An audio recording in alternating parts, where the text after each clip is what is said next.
G'day and welcome to another episode of Depot Adventures. My name is Hugo. I'm a tour guide in Melbourne, Australia, and today we are joined by a very special guest. She's been on a few episodes already. She happens to be my gorgeous partner, and she is also a psychologist. So Olivia Mcconchie, thank you and welcome to Depot. Thank you for having me along, Hugo. It's great to be in another video with you. Well, it's a pleasure to have you back. Now today, Olivia, we are talking about sensory or soothing boxes, as you might have heard them referred to. So maybe you could take us through what a sensory box is, how or why you might use one, and potentially we could look at a sensory box today. Yeah, sounds like a great idea.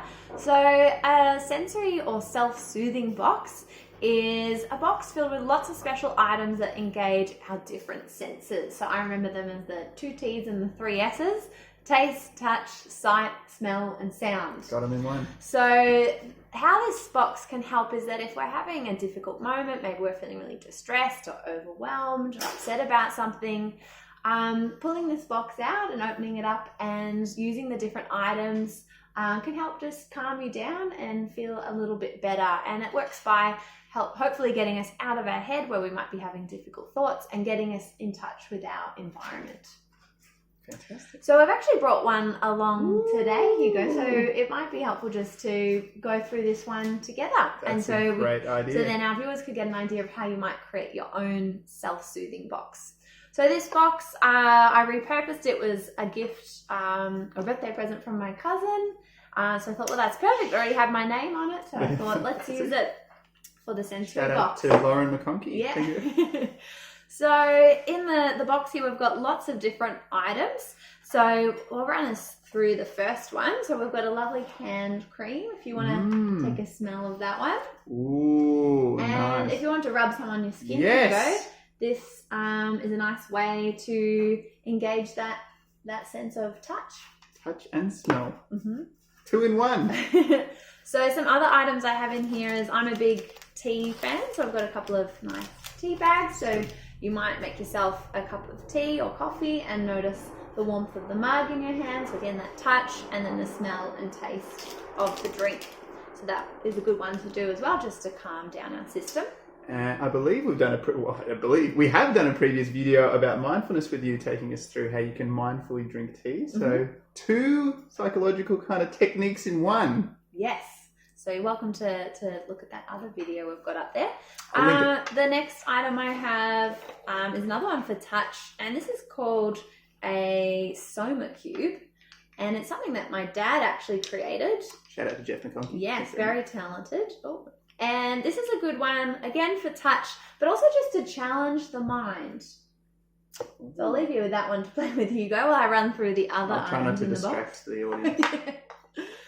We've also got a candle in here. So again, it's a lovely smell. You can tell I like the smelly things, the nice smelly things. But also a candle is lovely for engaging our sense of sight. So watching the flicker of a flame can be very soothing and relaxing. So I've got that one in there. I've also got some essential oils, so lavender oil. So again, a nice one to smell. Another one to challenge the brain, I popped in here a puzzle book of Sudokus.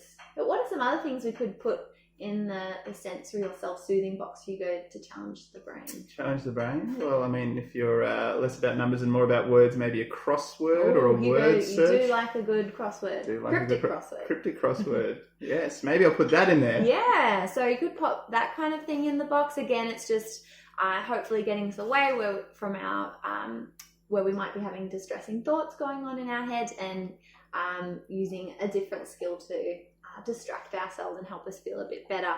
Some other things I've got in the box is a couple of nice photos from my parents, and that's one of us. Here you go. Oh, isn't that nice? That's so soothing. So they're soothing to look at. Give them a they look. might stir up some nice memories look as at well. That. Happy couple. And lastly, what I have in the box is a nice card. So you might put some nice cards or notes from people. Who's that card from? Oh, that is actually from you, Hugo. Oh, for my 28th birthday a couple of years ago.